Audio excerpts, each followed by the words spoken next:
Queridos alunos, tudo bem com vocês? Bom, a nossa videoaula de hoje é sobre a arte renascentista.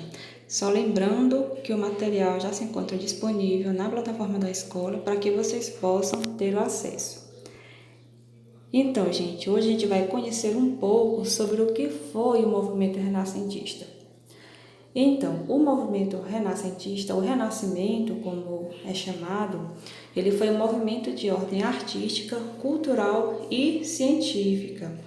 Gente, o Renascimento ele apresentou ao mundo um conjunto de temas e interesses, principalmente nos meios científicos e culturais de sua época.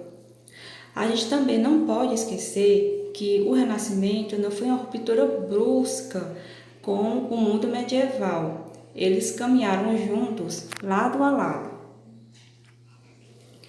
Agora a gente vai ver um pouco sobre as características do Renascimento.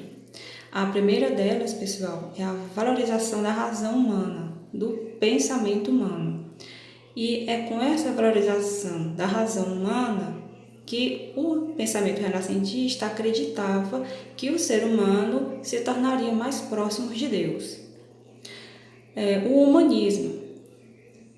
Nas obras de arte, o humanismo seria as reproduções das ações cotidianas e nas obras de arte, os traços e as formas teriam uma rigorosa reprodução. Isso era chamado de naturalismo, era a forma mais real possível na questão anatômica. A gente também vai ter uma inspiração na arte da antiguidade clássica, que é chamada de classicismo.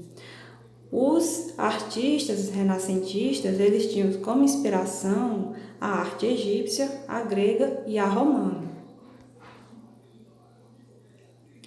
Outra coisa também que vai acontecer no movimento renascentista é que com essa valorização do pensamento da razão humana, a burguesia acabava financiando muitos artistas e cientistas, principalmente nos séculos XIV e XVI. E nesse período, gente, surgiu muitas teorias científicas, muitos acontecimentos científicos e descobertas da ciência. E uma delas, que foi muito especial, foi a descoberta da teoria heliocêntrica, que é o Sol no centro e os planetas orbitando em sua volta. Essa teoria foi defendida pelos cientistas Galileu Galilei, Nicolau Copérnico e Giordano Bruno. E isso abalou muito a Igreja Católica, que não acreditava nessa versão proposta por estes cientistas. Agora a gente vai conhecer um pouquinho sobre os artistas renascentistas. Lembrando que é nessa época que vai aparecer os mais famosos artistas renascentistas da humanidade. E um exemplo deles, muito famoso, considerado o maior artista renascentista da história da humanidade, é Leonardo da Vinci, que é o criador da obra mais famosa do mundo, que é a Mona Lisa. Então, aqui nós temos a primeira atividade. Vocês vão responder essas duas questões com relação a esta obra do artista Botticelli, chamada O Nascimento de Vênus. E são duas perguntas. A primeira é o que chama atenção nessa imagem e a segunda é o que significa essa personagem. Ela é uma pessoa humana? Ela é uma deusa? Então, fica essa atividade para que vocês possam responder.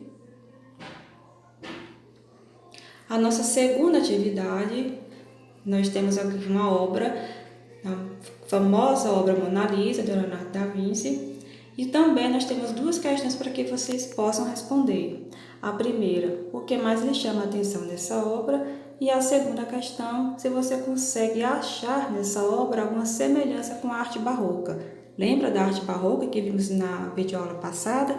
Então, será que ela tem alguma semelhança? Então, vocês vão responder nas atividades no caderno. Agora vamos ver um pouco sobre a característica da pintura renascentista. A primeira delas que a gente observa, gente, é o uso da perspectiva, que é as proporções seguidos dos princípios da matemática e da geometria. A perspectiva, gente, ela vai construir os cenários. A gente também vai ter o uso do claro e escuro. Algumas áreas vão estar iluminadas e outras vão ter o jogo de sombra.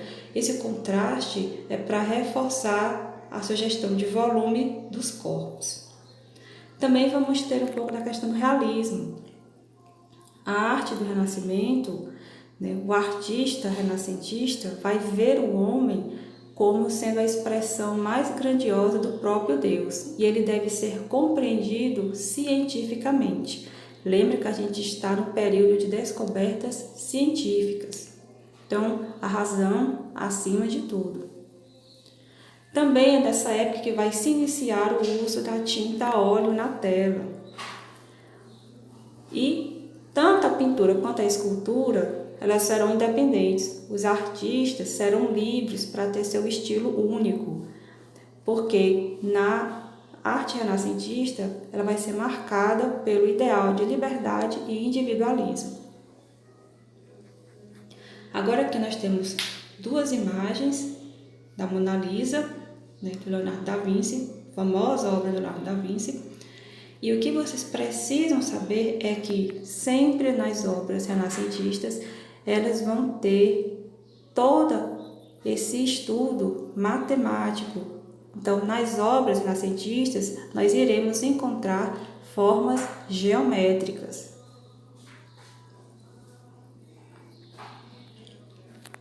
Aqui nós temos outra obra do Leonardo da Vinci, que é a Última Ceia.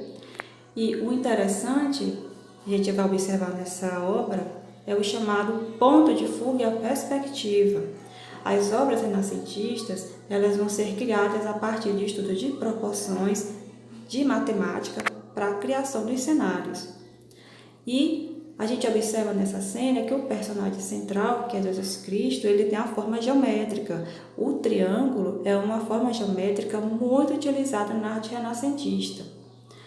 E através do ponto de fuga surgindo de Jesus Cristo, a gente vai ver que vai surgir as linhas que vão originar o cenário.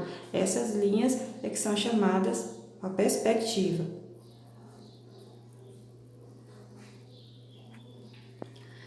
E aqui, gente, nós temos a terceira e última atividade, que é para vocês pesquisarem um pouco sobre o que é o ponto de fuga e a perspectiva.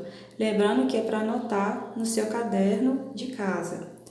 Então, eu espero que vocês tenham gostado da aula, desculpando algum ruído, e até a nossa próxima videoaula. Grandes abraços!